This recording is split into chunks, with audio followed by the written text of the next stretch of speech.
All right, let's explore something truly fundamental today. We're diving into one of the most vital parts of your body, Uh-huh. the thoracic cage or, your rib cage. Right.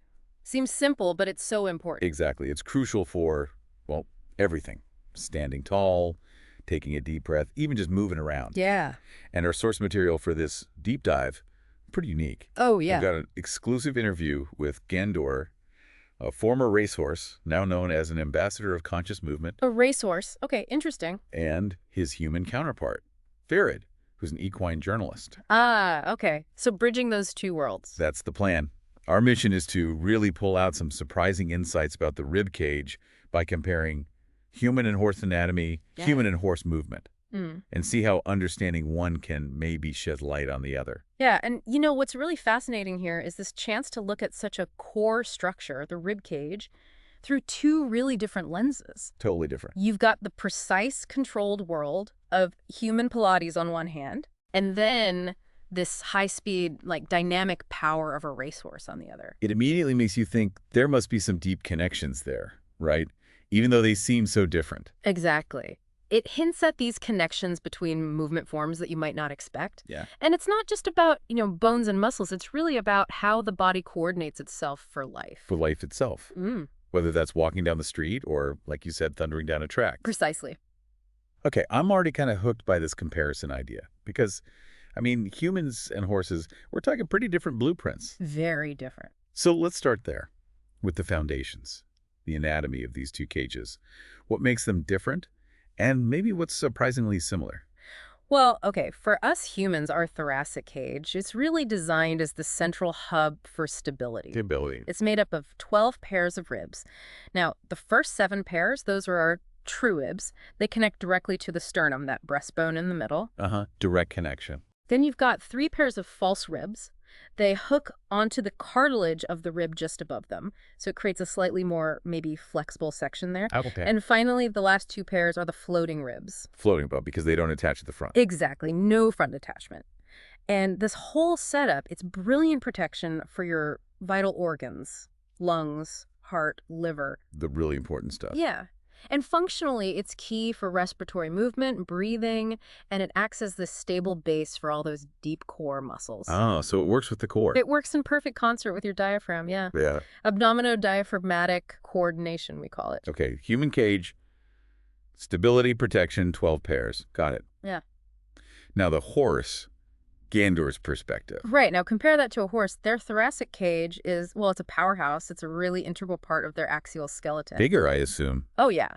It has 18 thoracic vertebrae and 18 pairs of ribs. 18. Wow, that's 6 more pairs than us. 6 more pairs. And their sternum's different, too. It's made of several smaller bones called sternebrae, not just one big piece.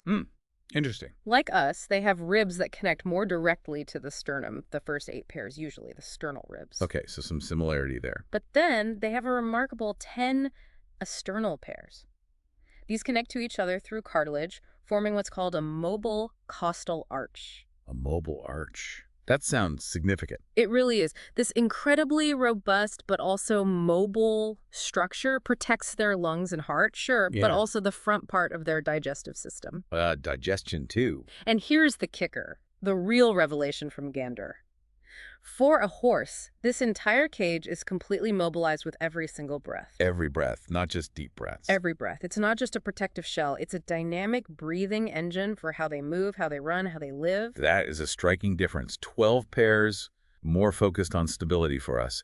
18 pairs, total mobilization with breath for them. That extra mobility must just fundamentally change how they breathe and move compared to us. It absolutely does. So, okay, anatomy's one piece. How do these structures actually work when they're in motion? How does this difference play out in breathing and moving? Right. Well, from the human Pilates viewpoint, we see a very clear principle. Your breathing deeply influences your spine. How so? When you inhale, there's a subtle lengthening, a slight extension of the spine. Okay. And when you exhale, there's a gentle flexion, a slight rounding.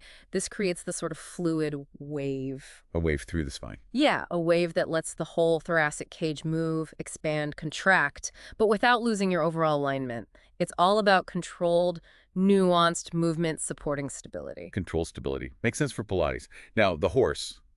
Gandour's take? For a horse, as Gandour really powerfully explained it to Ferid, it's less about that fine-tuned control and much more about instinctual, strategic synchronization. Synchronization with what? With their stride. Think about a horse at a full gallop. They actually breathe once every 2 beats of the gallop. Once every 2 beats. That's incredible. It's an amazing level of physiological coordination.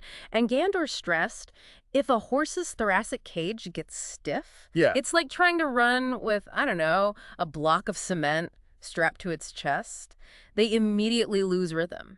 Ah. They lose speed, they lose balance. For them, breath isn't just a gentle wave, it's a propulsive force. It's absolutely key to their performance. So their whole body sort of becomes this giant bellows propelling them. In a way, yes. The rib cage mobility is directly linked to propulsion. Wow. Okay, that contrast is stark.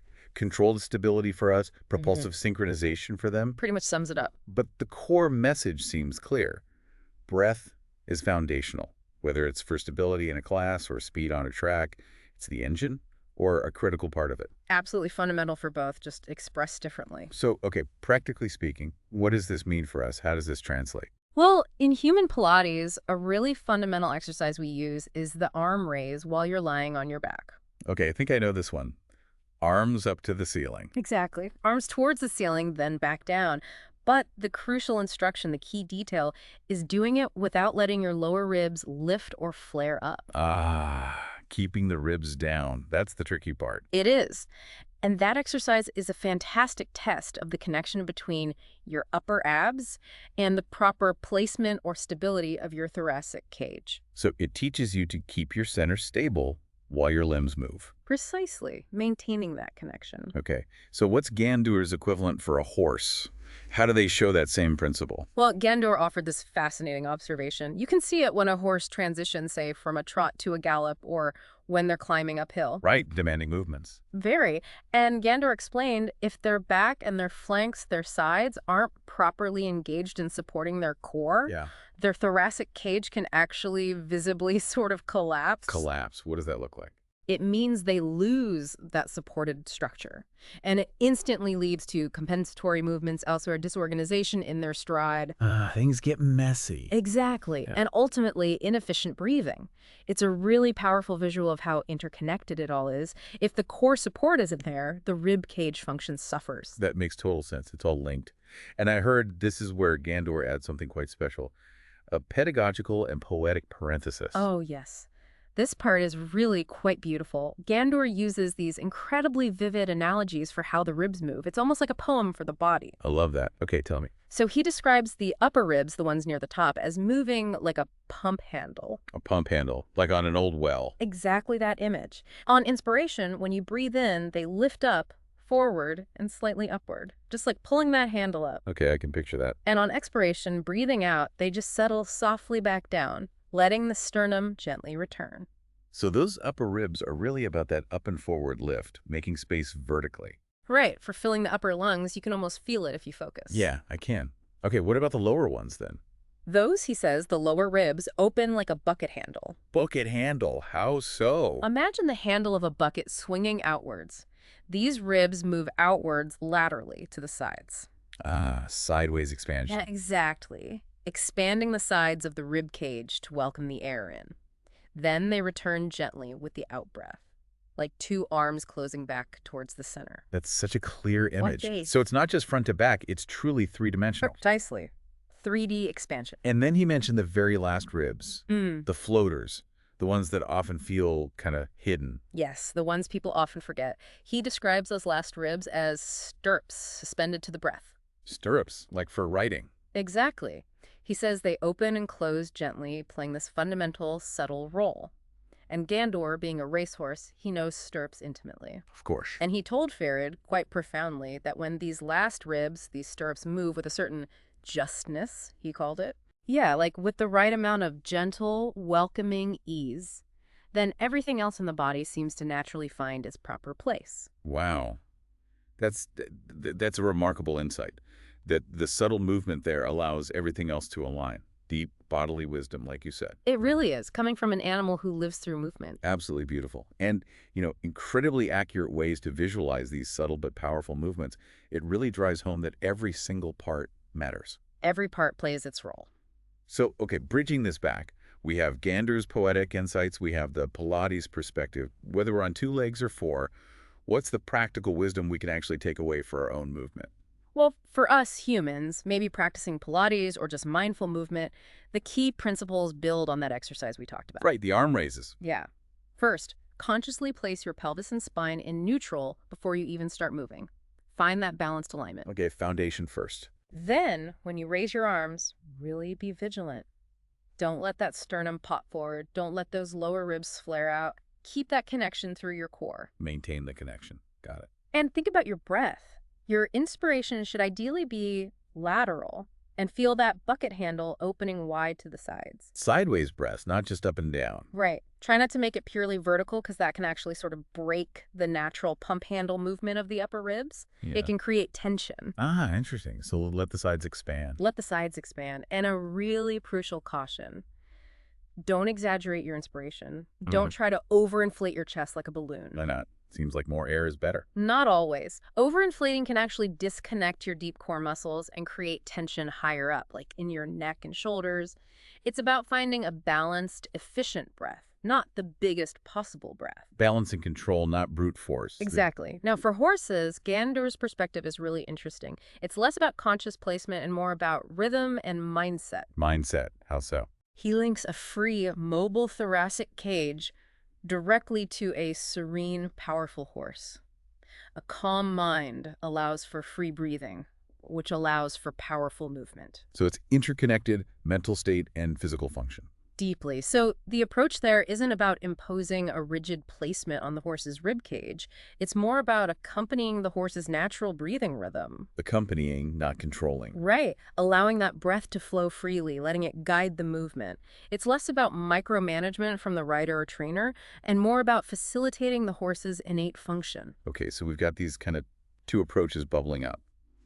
A human focus, sometimes on placing and control for stability. And an equine focus, perhaps, on freeing and rhythm for performance. That's a good way to put it. But what's the unifying truth here for you listening right now? What's the core takeaway that connects us all, human or horse? Well, we clearly see those different priorities, right? Humans, often postural stability, preventing injury, moving efficiently in daily life. Yeah, the practical stuff. Horse, fluid coordination, powerful propulsion, generating incredible speed and power. Very different goals on the surface. Very different. But here's the crucial link, the underlying connection. In both cases, human or horse, that thoracic cage is the central pivot point. The pivot. It's absolutely fundamental to breathing, obviously. It dictates your overall alignment, how your spine and limbs relate. And it's the direct link between your physical structure and your sensory awareness, how you feel your body. Structure and sensation linked by the ribs. Exactly. And Gandour's big takeaway, which honestly resonates across species, is this. He said, because when you breathe well, you move well. Okay. And when you move well, you trust. Trust. Interesting. Trust in what? Trust in your body, trust in yourself, trust in your capabilities, he finishes. And when you trust, you become capable of everything. Yeah, that really lands. From comparing rib bones to this universal truth about breath, movement, trust, and potential. It's pretty profound, isn't it? How understanding the mechanics leads to understanding something much deeper about capability. That really is the ultimate aha moment here. Incredible. What an eye-opening journey this has been. Seriously. From the nitty-gritty anatomy of rib cages. Yeah, the 12 versus 18 pair. For these unifying principles of breath and movement and trust, all illuminated through the eyes, well, the experience of a racehorse. It's a unique perspective for sure. It just reinforces that idea of the body's own deep inherent wisdom, doesn't it? Absolutely, if we learn to listen. Yeah. Well, thank you for joining us on this this fascinating deep dive. My pleasure. And maybe we can leave listeners with Gandour's final thought. He put it so poetically. Please do. He said, whether you are human or horse, on a mat or in full race, your thoracic cage is your rudder. Your rudder guides you. It breathes, it guides, it centers. It is not an armor. I love that part. Not an armor. It is a sensitive sail, and if you learn to listen to it, you will find your momentum. A sensitive sail. That's beautiful. Find your momentum. Yeah, so maybe the encouragement for everyone listening is just that. Tune into your own body. Explore that connection, your breath, your movement, and that sense of trust. See where it takes you. Find your own momentum. A perfect thought to end on.